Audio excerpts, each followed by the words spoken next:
I think most British Columbians agree that we should show leadership as a province on the environment.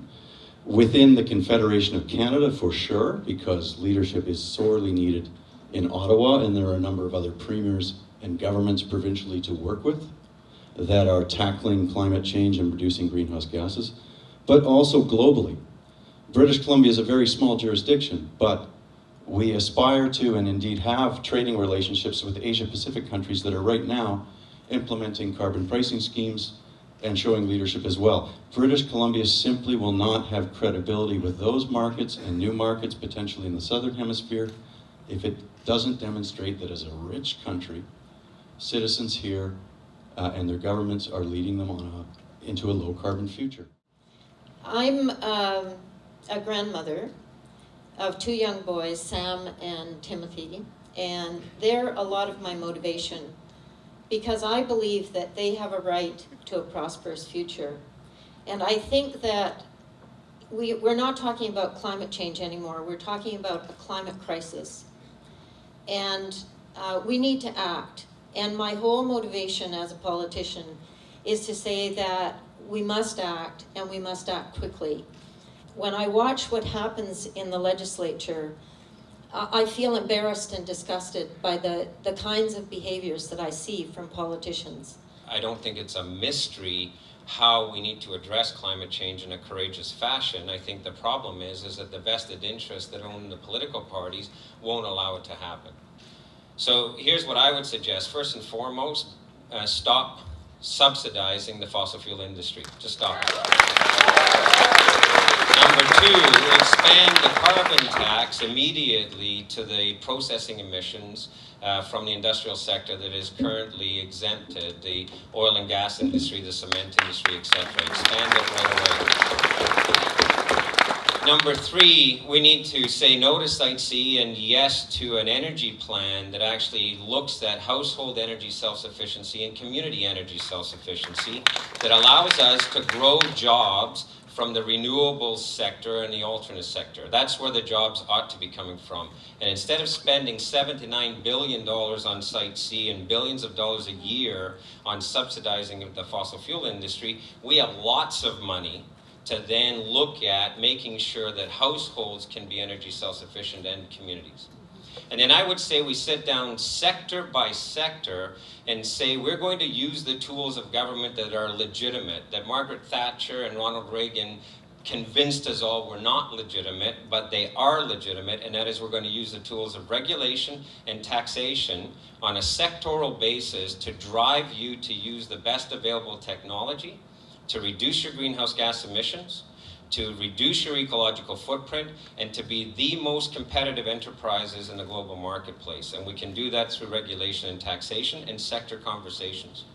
And then the final piece of that is we need to understand that the answer is not in a global economy, the answer is in reinventing community economies, reinventing regional economies. And that is a challenge to all of you. Politicians lie to you when we elect them on the pretense that we can live as we do, and somehow create a sustainable future. We cannot. And it's time we started electing politicians who stop lying to us about that fundamental fact. We need courage. And the way that I would suggest that we get people involved in politics is to make it a courageous and honorable enterprise again. And in order to do that, the political parties need to stop doing what they do in terms of muzzling the system and turning it into a chess game that is more focused on the next election than it is on the next generation. Thanks, Bob. British Columbia as a resource economy has new sectors. We've had a natural gas industry for 50 years, but we now have an era of fracking in this jurisdiction and others that poses real dilemmas on greenhouse gas emissions in our province, to put it mildly. Now, I actually think that Christy Clark had it right when she said to an audience of potential Chinese customers for BC's natural gas that British Columbia should develop the greenest LNG in the world. The problem was she took a return flight home and came to the legislature and opened up the Clean Energy Act and allowed a definition of clean energy now to include burning gas to produce LNG in British Columbia. So, look, I think the difference with, just sticking to LNG for a minute, the difference between natural gas and liquefied natural gas opportunities in British Columbia over, say, other fossil fuel sectors is there is some social license that is worth pursuing with First Nations. You've got the Haisla, you've got the Coastal First Nations. My friend is now the chief in the Haida Gwaii from university days. They all want to sell renewable energy into producing the greenest LNG in the world. That's something that Enbridge and oil pipelines completely lack in British Columbia. It should be a precondition for doing business in this province. I've met with chiefs from the Fort Nelson First Nation, and I know there are huge problems around the environmental footprint of fracking. British Columbia needs to look at the jurisdictions that are regulating the industry. We actually have less regulation on fracking activity in our province than Alberta does. I notice you say that, our natural gas is better than coal, and it's going to be replacing coal, therefore lowering emissions. Could you explain that? Because it seems to me that our natural gas would actually just be replacing more expensive sources of clean energy, such as solar or wind or nuclear, because these jurisdictions don't have the proper price on carbon that would make our natural gas, that would make those sources competitive. So why is it replacing coal instead of just replacing the development that we actually need in the clean energy sector because it's cheaper? Because when something's expensive, you don't replace it with something specific. You replace it with what's cheap. And what's cheap is coal. So if you can replace coal, then you're replacing the alternative. Don't buy the hype. Come up and look. Come up and look. Well, cancer rates, my grandfather's dying of colon cancer. My other grandpa died of pancreatic cancer. They ate moose every day of their life. They hunted in the land. They drank mountain water. Why these people die that way? It's a peculiar thing. But again, I can't quantify that.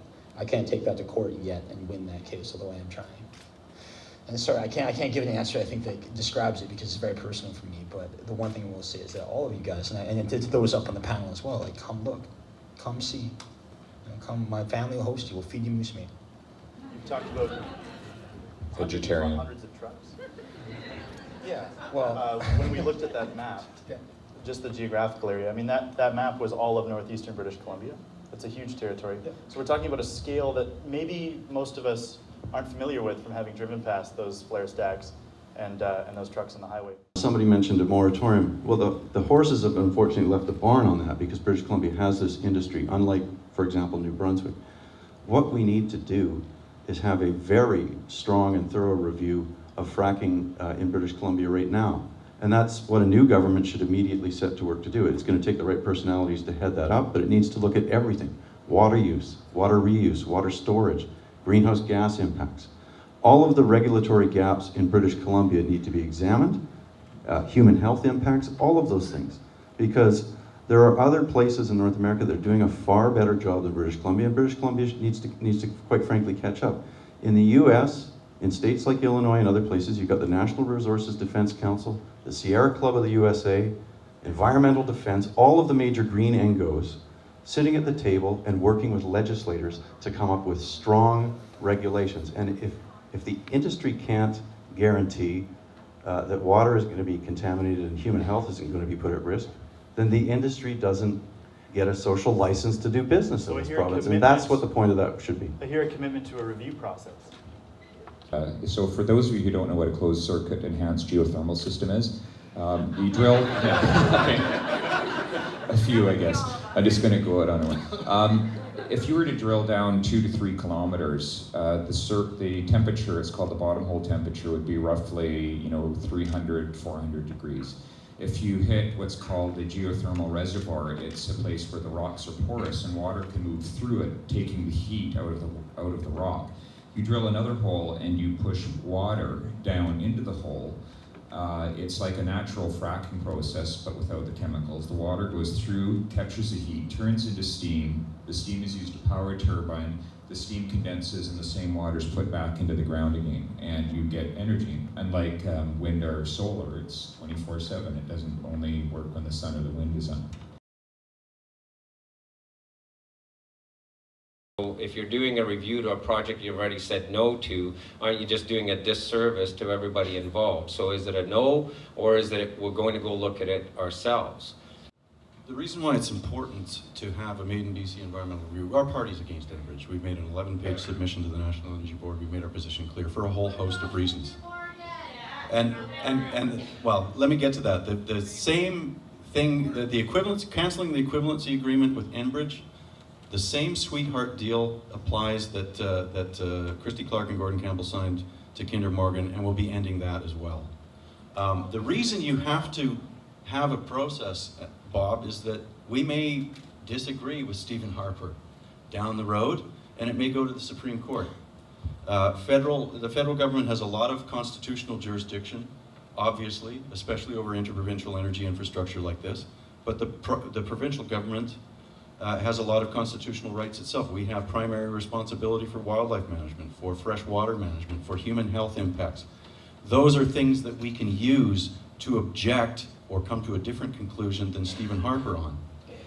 If you don't have a process and come to those conclusions yourself, you probably don't have a very strong hand to pursue those differences legally in the future. What we've done throughout history as a human species is that we've degraded our environment, and if anybody's read Ronald Wright's book on a short history of progress, he says that the only reason that our failed experiment in civilization continues is we found half the planet. Well, we're now running out of that half of the planet, and we need to come up with a different economic model. In the case of Kinder Morgan, we have an existing pipeline for the last 50 years. They're talking about tripling a pipeline and fundamentally changing the character of Metro Vancouver in the process. And you know, we think that they should come to British Columbia and face the strongest environmental assessment regime in North America. We created that assessment regime in 1994 when Mike Harcourt was Premier. People used to come from all over the world, including the United Nations, to look at how British Columbia conducted environmental assessments. Today it's in a shambles, and we'll fix it. And Kinder Morgan and anybody else who wants to try and do business in British Columbia is going to face that kind of regime. Something interesting happened last year, and the press haven't come back to it again. Alison Redford, a premier of Alberta, actually said, I want to have a conversation with premiers across the country about a national energy strategy that included pipelines, because Eastern Canada gets their oil from non-liberal democratic countries, and we're trying to ship our oil to other non-liberal democratic countries. Maybe we need to actually figure out how we get to energy self-sufficiency within Canada. Premier Clark refused to attend that meeting because she was in that hissy fit back and forth with Alison Redford over getting some money out of Enbridge before she could say yes. So I think the new premier, whoever it is, ought to reignite that conversation. And in that context, and in the context of Canada saying we're going to wean our fossil fuel industry off subsidies and start looking at alternatives and renewables, what then happens to all these pipelines? Because I think they go away anyway. But it breaks my heart to think about my grandfather, who I'm here because I want to be here, but my grandfather's dying up north, and his world is collapsing around him because he's watched in the last 88 years his territory go from pristine, natural, generally speaking, to, in many cases, industrial wasteland. And, you know, I understand that our territory has so much to give this province and to the world, yet what is given is only resources. And we have profound ideas about how we relate to the natural world. We have, you know, beautiful ways of living, songs, stories, traditions, notwithstanding the residential schools that almost took my father. And so, as good as it is to hear these policies and these prognostications about, you know, climate change and those kinds of things, I can't help but feel as if the fundamental issues of justice, the fundamental issues of what's been done, not what will be done, but what's been done already, haven't really been addressed. You know, and it's interesting. We were remarking about this earlier. It's interesting that all of us up here have inherited something. If you're in a foreign government, you've inherited the problems of the past. As a young person, I've inherited the problems of people before me. And so we're kind of in this interesting shared boat where we all inherit problems. And what do we do about them? You know, as we look forward, I can't help but think, like, look back and look what's been done. Look what's been done to these territories. Look where all the benefits come from. You know, and to acknowledge again your point that this is an unsustainable world. and it has a consequence and a price, and that price has been paid inequitably. And so from my perspective, beautiful words, great ideas, some good policies and actions and observations, good points from the crowd, but the proof is in the pudding. Walk the talk. It's just pretty harsh in my country. Thank you, Caleb. I've never sat in on a panel in the middle of a political debate before. And I'm feeling a little jarred, sort of feeling this like ping pong and this argument, this debate. And I don't feel it really connecting me any stronger in any way to the political process, and I don't feel it giving me much more faith in how this goes forward. What does give me faith, though, and what I want to bring myself and our attention back to, is that what we've seen in this province over the last year is an incredible upsurge in the way that we're responding to our government's policies and actions on climate change. We've seen incredible movements, most recently Idle No More, Defend Our Coast, and so much activity on the ground. And that's what gives me power and hope, and those people are who I'm going to stand with. 4 words: vote for climate action, because the people who need it most can't do it.